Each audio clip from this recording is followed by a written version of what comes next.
आरती में चले जाना, थोड़ा बैठ जा, जो बतियाने लग जाए, जो बात करने लग जाए तो पूरा टाइम शाम की 6 बज गई। समझ लेना ये मेरा मित्र नहीं था, ये मेरा पाप था। जो आज मैं कथा सुनने जा रहा था, आज भगवान की शरणागति में जा रहा था, मैं तीर्थ में जा रहा था तो रोक दिया, कथा में जा रहा था तो रोक दिया। ऐसे से बच के रहना चाहिए। हम नहीं कह रहे कि बरुवनवास नरक करता था, दुष्ट संग जनी देवी विधाता। भरुवनवास नरक करता था, मेरे को नरक में जगह दे देना, मगर दुष्टों की संगति मत देना। रामायण में जो भी है सबसे पहले संगति का ही असर बताया है। शबरी को भी 9 भक्ति गिनाई तो प्रथम भक्ति संतन कर सकता। पहली भक्ति कौन सी? संतों की संगति। दूसर रति मम कथा प्रसंगा। पहले संतों की संगति करना। जीवन में संगति अहमियत रखती है। आपकी संगति कैसी है, हमारी संगति कैसी है, हम किसकी संगति कर रहे हैं, कैसे की संगति कर रहे हैं, संगति के अनुसार ही हमारे कर्म होंगे। संगति अच्छी की दुर्जन की न हो।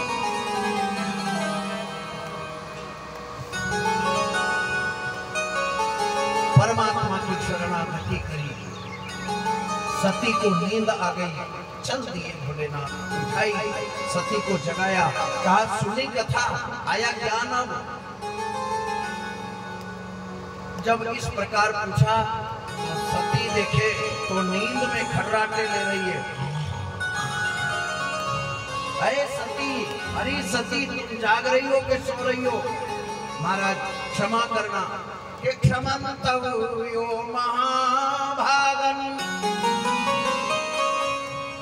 क्रियमाणं मया कृत। क्षमा करना। भोलेनाथ ने कहा कि हुआ जो तो ठीक है, क्या लेना क्या देना ये जाने, इसकी करनी ये जाने, मेरी करनी मैं जाने।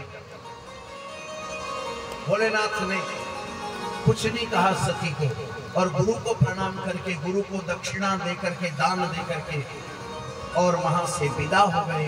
शिव जी और सती को लेकर के चलते रास्ते में राम जी का अवतार हो चुका था, रामा अवतार हो चुका था इस मौके पे। और यहाँ तक की हो गया था कि सीता का हरण हो गया, और सीता का हरण होकर सीता को ढूंढते ढूंढते राम जी वन में घूम रहे थे और आवाज भी लगा रहे थे, हे मृगनयनी चंद्रमुखी,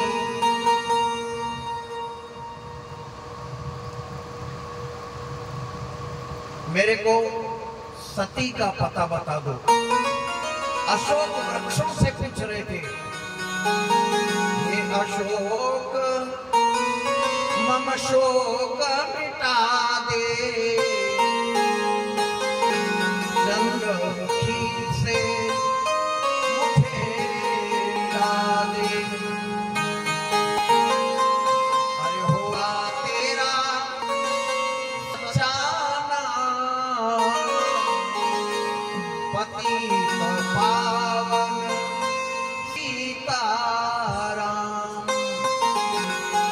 अशोक मिटा दे, चंद्रमुखी से मुझे मिला दे, होगा तेरा सच्चा नाम पतित पावन।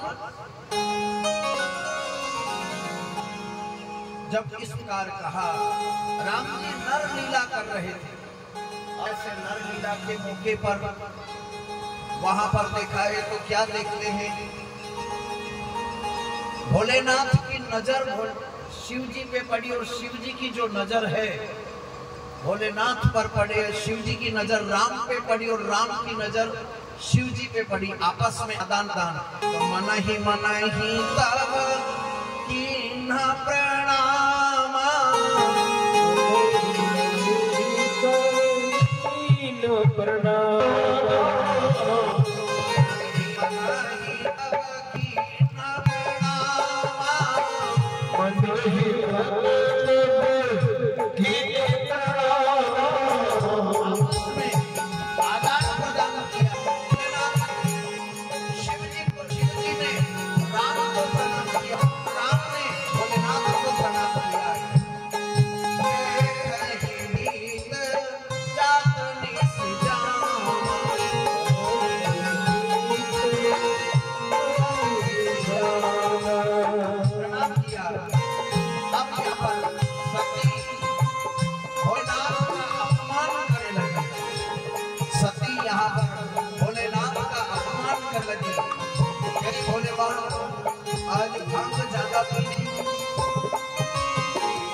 ज्यादा पी ली, गांजा ज्यादा खा लिया, छोटा चूरा ज्यादा खा लिया, क्या कर लिया है?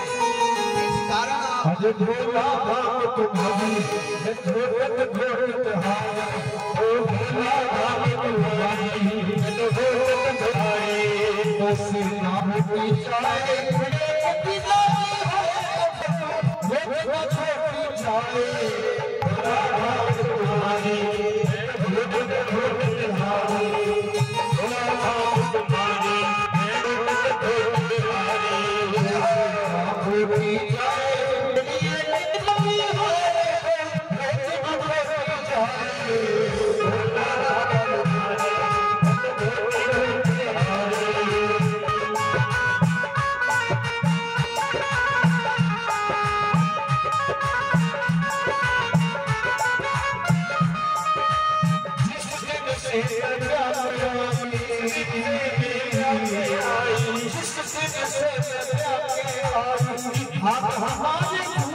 बोलो महाकाल महाराज की। इस प्रकार भोलेनाथ की मखौल या भोलेनाथ की मजाक उड़ाने लगी संत। पहले बाप ने मजाक उड़ाई, पहले बाप ने अपमान किया भोलेनाथ का, अब पत्नी भी करने लग गई। मेरे राम जी, संसार के अंदर जब सती ने शिव जी का अपमान किया, भोलेनाथ ने सोचा कोई सार नहीं है, जाओ परीक्षा। भोलेनाथ ने कहा कि जिनकी हम अमर कथा सुन करके आए, जिनकी हम राम कथा सुन करके आए हैं, उन्हीं के दर्शन करो। ये रामचंद्र हैं। जब प्रणाम किया तो राम को शिव ने प्रणाम किया तो सती मजाक उड़ाने लगी और मजाक उड़ाया। इसे भोलेनाथ ने बट वृक्ष के पेड़ के नीचे बैठे और पेड़ के नीचे बैठ करके कहा, जाओ सती तुम परीक्षा लेकर के आ जाओ। परीक्षा लेने के लिए सती गई है और परीक्षा लेती तो कवन विधि परीक्षा। सती कीर्ण सीता कर वैसा। सती ने सीता का रूप धारण किया और सती ने सीता का रूप धारण करके एक पीपल के पेड़ के नीचे बैठ गई और पैर लंबे करके बैठी थी। लक्ष्मण जी ने देखा सती को सीता का रूप धारण किया हुआ, तो लक्ष्मण जी दौड़े दौड़े गए, कहा भाभी तो यहाँ बैठी है, हम समझ रहे हैं कि भाभी पता कहाँ कहाँ है, भाभी तो पीपल के पेड़ के नीचे पैर लंबे पसार करके बैठी है। हाय सीते करके आवाज लगाई। लक्ष्मण जी दौड़ करके प्रणाम करने के लिए गए। राम ने कहा लक्ष्मण स्टॉप, यहीं जाओ, आगे मत बढ़ना। क्यों? सती कीर्ण सीता कर वैसा। रूप अलग बदला है। राम जी पास गए और जाकर के प्रणाम किया। राम जी ने बड़ी बात बोली, अगर सीखना है तो राम जी से सीखिए। बोलना है, सत्य बोलना है, मगर मीठा बोलना अगर सीखना। सत्य बोलो मगर मीठे बोलो, किसी को बाण जैसा लगे। तो प्रणाम किया और राम ने हाथ जोड़ करके कहा कि बिनु पितु मातु वन फिराऊं अकेली। अब अगर जो ये कहे कि माँ, तो माँ किसी, मगर छिप करके ऊपर जो वट वृक्ष के नीचे बैठे हैं भोलेनाथ, तो यहाँ तुम बैठी हो, वो वहां अकेले कैसे बैठे हैं? तो बिन बिंदु मातु वन फिरऊं अकेले, अकेली कैसे घूम रही बन गई? बाबा तो वहां बैठे हैं। बिन बिंदु मातु वन फिरऊं अकेले, क्या कार्य है? तो सती कहती हाथ जोड़ के, नहीं नहीं राम प्रभु, मैं तो आपके दर्शन करने के लिए आई थी, मैं आपके दर्शन करना चाहती थी। राम ने कहा कि भैया अगर दर्शन करना था तो भोलेनाथ ने बताया था, उसी टाइम दर्शन कर लेती, तुम्हारे अंदर संस्कार की कमी है। भक्त पहचान लिया। इस दास से कोई गलती हुई हो तो क्षमा करना। नहीं नहीं राम ने तो आपके रूप के दर्शन करना चाहती थी। दर्शन करवाए। राम जी फिर नर करते हुए आगे चले हैं। भोलेनाथ के पास में सती गई और जाकर के देखी है। राम भोलेनाथ ने कहा, वो सब अपने तरीके से पूछेंगे, अलग अलग तरीके से। तो भोलेनाथ ने पूछा कि कवन विधि परीक्षा ली नहीं? सतु परीक्षा लेने के लिए राम की गई थी, तो कैसे परीक्षा ली, किस प्रकार ली? तो जब उसने कोई परीक्षा ली नहीं, केवल मैंने उनको प्रणाम किया। भोलेनाथ ने कहा कि अगर प्रणाम करने आज्ञाकारी पत्नी होती तो मैंने जब कहा था जिस टाइम मेरी बातें विश्वास कर लेती, प्रणाम कर लेती।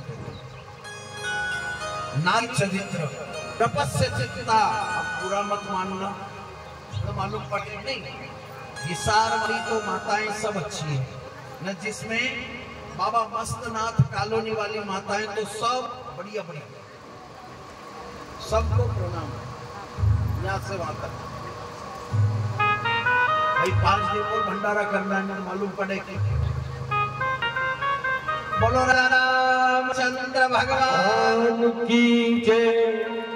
शिव महापुर कथा में कुणाल जी मस्तनाथ कॉलोनी 500 रुपए की अपने पुण्य की कमाई में से शिव महाराज कथा में दान दे रहे हैं। भोले बाबा इनका अन्न धन भंडारे भरे रखे और इन सब कामनाएं पूरी करे। हर हर महादेव। बोलो महाकाल महाराज की जय। अब शिव विचार किया मन में कि अब ज्यादा माथा चीखने में सार नहीं है। ये विचार करके शिव जी, और होई है सोई जो राम रची राखा, तो करी तर्क बढ़ावई सा। राम रची राखा को करी तर्क बढ़ावई शाखा।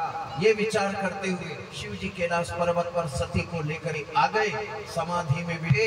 हर सती शिव की तपस्या करती है और शिव ब्रह्म की तपस्या करते, मगर सती का जो व्यवहार था मन ही मन में शिव जी को तकलीफ देने लगा। आंख मूंद करके बैठे थे शिव जी, उसी आंख मूंदने में शिव जी की आंख से शिव जी प्रेम करते थे सती से, और सती ने धोखा दिया। तो शिव जी को बड़ी ग्लानि हुई, और ग्लानि में या तो आदमी गुस्सा करता है या फिर रोता है। क्या होता है? या तो भयंकर गुस्सा आता है या फिर आंसू आता है। क्रोध दो ही काम होते हैं। गुस्सा आएगा तो बोलेगा, और बोलने की इच्छा नहीं है, रो करके बाहर आएगा। ठीक है ना? ग्लानि होकर के शिव जी की आंखों से 2 आंसू टपके, 2 आंसू टपके। उन आंखों की आंसू से, शिव जी की आंखों की आंसू से दृश्य की उत्पत्ति।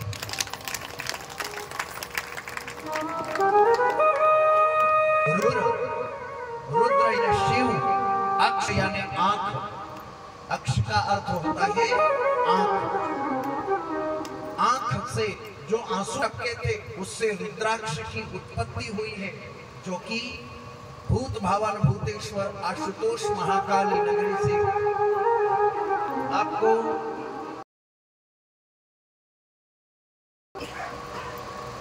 पंचमुखी रुद्राक्ष।